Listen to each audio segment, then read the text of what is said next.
All right, at this time, it is my honor to introduce our first speaker, whose name is Christine.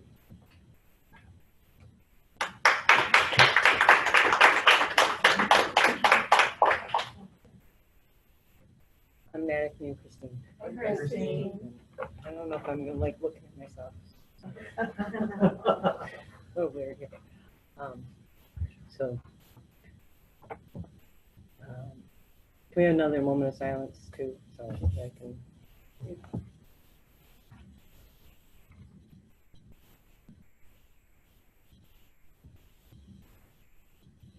Thanks. Again, I'm an addict named Christine. Hi, So Christine.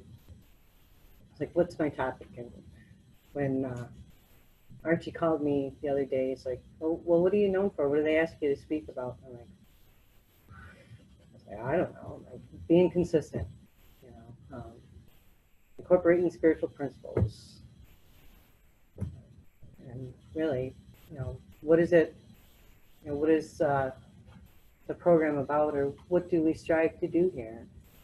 Except for, you know, like what they just said, you know, somebody was supposed to talk about, or I could talk about, you know, if nothing changes, then nothing changes, you know. And I can tell you that, you know, I may not have done everything right here, but what I learned when I got here was that anybody that I saw that had more time than I had was still going to meetings. So it was drilled in my head that I needed to go to meetings. And so one of the things that I've never stopped doing since I've got clean is going to meetings. I've never taken, you know, a break. When I go on vacation, you know, sometimes I you know, will take breaks, but even, you know, I try now to take literature with me and bring it to meetings. And I guess if I had to talk about something else that I've been consistent with, and may not be popular with some of you, but is I've never stopped supporting giving out free basic text. Started in the late 80s, early 90s, and have never stopped. I've been consistent with that. And now I've had the opportunity to actually even take some Spanish ones to Mexico with me when I've gone on vacation. And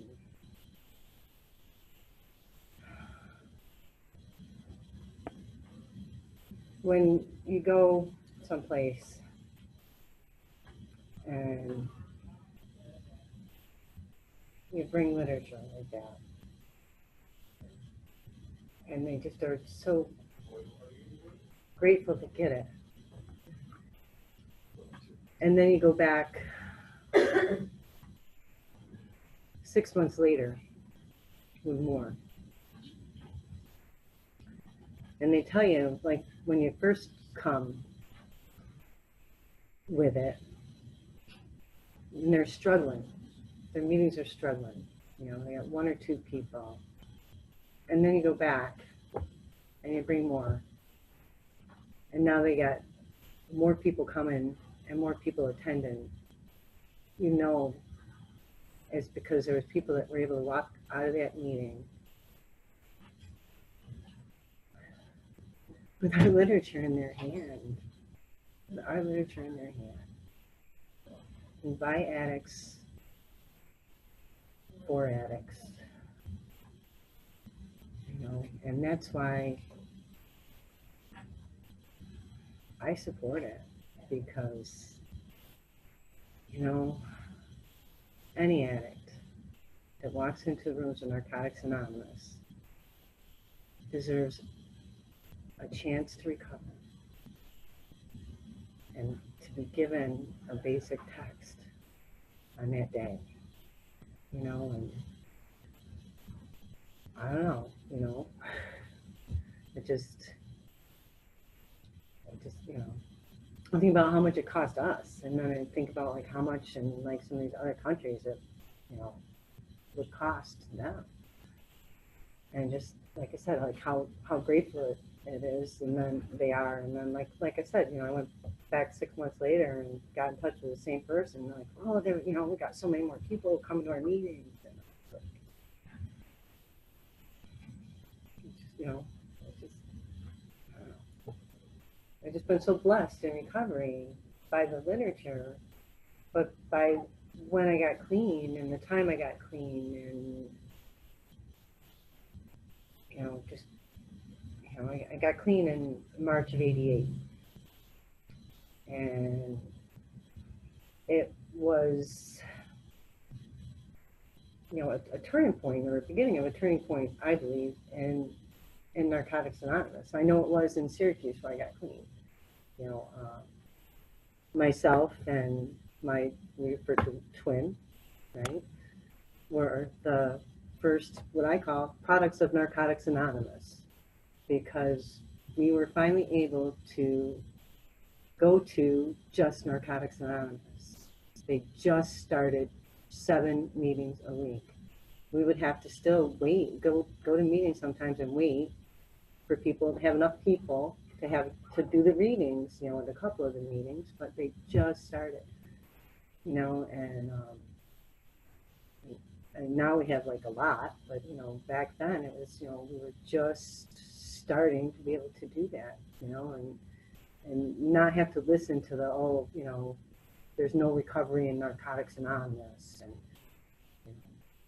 and going and getting involved and going to, you know, conventions, and hearing people like Greg P. speak when, you know, I had 4 months clean at, you know, the Northern New York Regional Convention, and going to, you know, the 10th East Coast Convention, and, you know, the 11th East Coast and the 12th East Coast, you know, and, you know, meeting, you know, Billy and Grateful Dave, and, you know, getting involved with different stuff. I mean, it was just like, you know, and being a literature committee chair, you know, back then and stuff, just, you know, getting involved and being consistent and showing up, right? It was just, you know, it was a great time to get here and grow in the fellowship. And it was different, you know, because then I moved to like this little small town in Pennsylvania to go to college, and I didn't have that luxury of being able to go to a meeting every day of the week, you know. I had to go to what meetings there were, and there was only 3, and I couldn't choose what day I went, and, you know, but I went to those 3 meetings because, you know, but it was still, you know, exciting, right? And, like I said, I never stopped going to meetings, you know, and I had some great teachers, and still have some great teachers. They taught me about spiritual principles. And when I got to, you know, go to a lot of different places, and now, as I'm going through difficult times, I can see the changes in me, like the miraculous changes in me, you know, that I never dreamed were possible, right? The ones that, you know, that don't leave 5 minutes before the miracle happens, and your life will get better beyond your wildest dreams, right? That when I stop and look at stuff, you know, that how I treat other people, even if they're treating me like crap, I still treat them with spiritual principles to the best of my ability.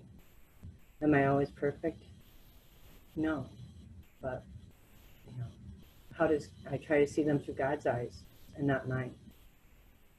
And what are my eyes?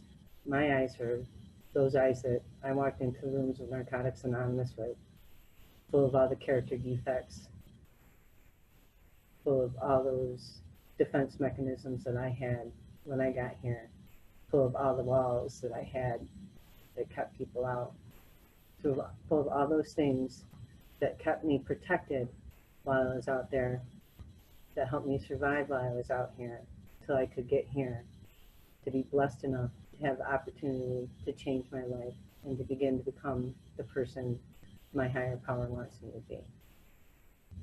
Right? It just wants all those walls gone. It's not what he wants.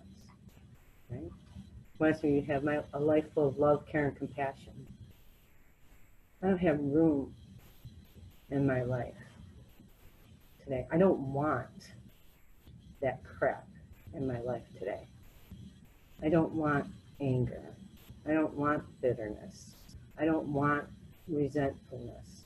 I don't want depression. I don't want sadness. I don't want that. It's ugly stuff. I don't want it. I don't want it. How don't I have it? By incorporating spiritual principles in my life consistently. So that no matter what is going on, I can be at peace.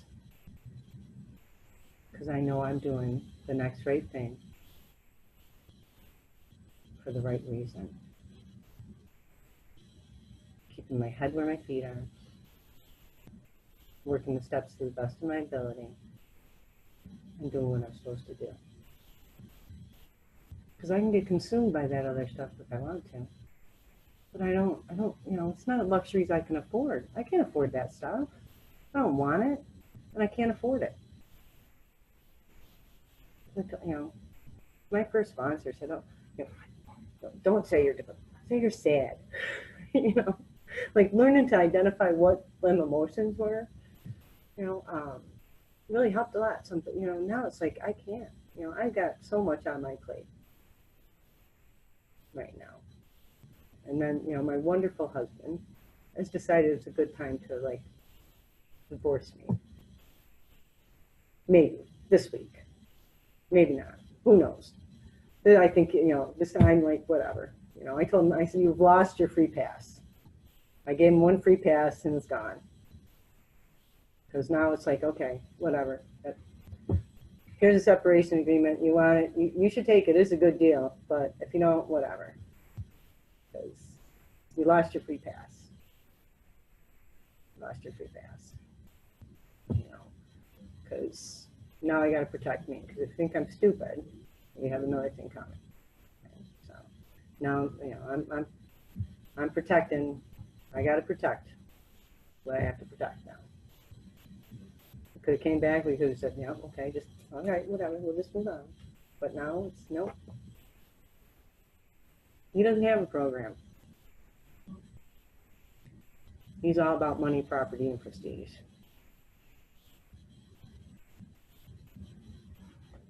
Right? I'm all about God's will. What does God want me to do? See him through his eyes, not mine. Be nice. Pray about it. Keep praying about it. Be nice. It'll be okay. God's got me. I just got to make sure that my side of the street stays clean. Do what I'm supposed to do.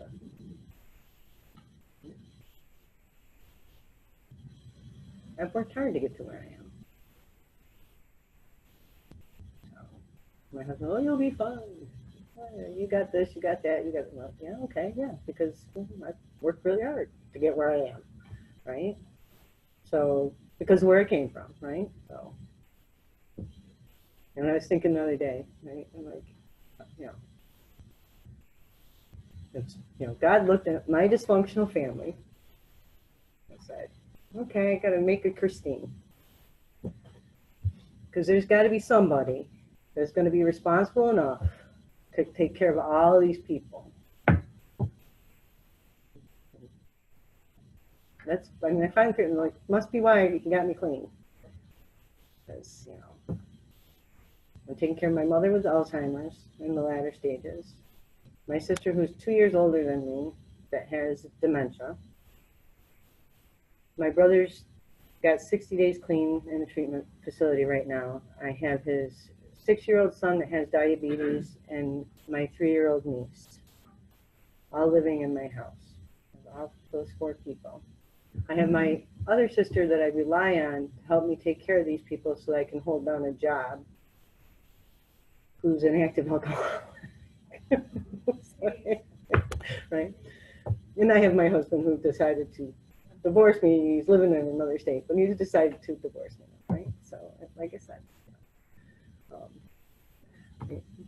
so, and work's pretty stressful too. But like I said, so I'm like learning, like when I look at, my life, and I look at like practicing the principles in all my affairs and treating these people and not losing it, and they're like the whiny 3-year-old, you look at her and she just like starts crying away. I'm like, the only one around here who has any reason to be whining is me. I'm not. I want it, and I said, yeah, and I want to be on the beach in Mexico too. And you don't always get what you want in life, and just do it. Sometimes I do say things like that. And I'm like, I understand I shouldn't say things like that, right? But mostly it's been dealing with my husband, and he just is like blown away because he just doesn't understand. Right? He doesn't understand the program. He doesn't understand the principles. He doesn't understand like why I would still want to talk to him if he calls, or why I would still be kind to him, or any of this stuff. And it's like, well, who do I get my guidance and direction from? Right? God. Right? That I found here, that I learned here, to incorporate all these principles. And just because I'm going through stuff doesn't mean that I get permission to throw spiritual principles out the window. I get permission to draw strengths from the spiritual principles that I've learned in this program. Right? That's what I get permission to do, is to use the tools that I have. Because if I don't, I can revert back to all those tools that I had that kept me out there, kept me alive, right? So I love what it says in the Gray Book about letting go of character defects should be done with love, because they've served us well in the days past. Right? Now it says letting go of character defects should be done decisively. Yeah, okay. I'll stick with what it says in the Gray Book. Because they protected me. They kept me safe. Now I have spiritual principles that keep me safe. But I learned that out here. And I have to be consistent. And I can't be, one of the things that, because he likes to be manipulative and play games. And I found myself starting to play, telling little white lies, right? Like about a ladder, right? I border the Onondaga Nation, which is a sovereign nation. It's an Indian reservation. When I say border, it's in my backyard. So he was asking about like his ladder, and I said, "Oh, the cat," because the cat was over the fence, and I couldn't get the. And I told him they took it. I told him they took his ladder. I couldn't get it back, right? So I told a little white lie. Do you know what telling little white lies does to me? Oh my God. I can't tell little white lies. So I told him I got it back. But so, and then there was like another little white lie, whatever. And I'm like, I had to stop. I'm like, no, like, look at, I'm like, this is not me. This is not who I, no, right? I can't let his actions and his stuff affect who I am and who I've become. Because it's not okay for me to tell them little white lies at all. It's little as it is, or as silly as it is, right? It's still not, it's not okay. no, it's not okay. And I'm like, yeah, whatever. When I get those, I'm like, yeah, you know. Then I'm like, yeah, you know, you do whatever. I'm gonna just keep doing what I'm doing, and you know, I'll pray for you, right? Because when it talks about, when I look at the first step today, I think about, you know, right. I always think about too, like the awareness, surrender, and then growth. I have to be aware of stuff, and then the surrender is the humility and becoming humble and asking for help. Right? And I can do that through prayer, and then I grow, right? And I have to view what he's doing. That's what helps me too. Is like what he's doing and stuff is like a lot like what somebody in active addiction would do, or somebody who's out there actively using. And what do? We pray for them, and we love them from a distance. And that's, you know, and there's a lot of power in the power of prayer. And I've learned that here, you know, because when I got here, that's what y'all told me to do all the time. Just pray and write. Just pray and write. And pray and write. Did you pray and write? Did you pray and write? You know, when you told me to take the sides of the symbol and do the God, self, service, and society, and make the list and see where I'm out of balance, where I'm out of whack, and do the hungry, angry, lonely, tired, and take myself too serious, and do the pro and con, and the real and the unreal, and write, and pray, and write, right? So he told me there's a lot of, you know, he taught me that there's, you know, yes, I'm powerless over, you know, the disease of addiction. And I can let my life still become unmanageable. But as long as I am aware and I surrender, then I can grow. And I can, you know, I continue to do those things, you know, consistently. I still do those things today that I was taught when I first got here. I'm sharing. Thanks for letting me share. All right. I don't know where this next person is. Thank you. All right. Thank you, Christine. Takes a lot of courage to get up here and tell your story. We appreciate it.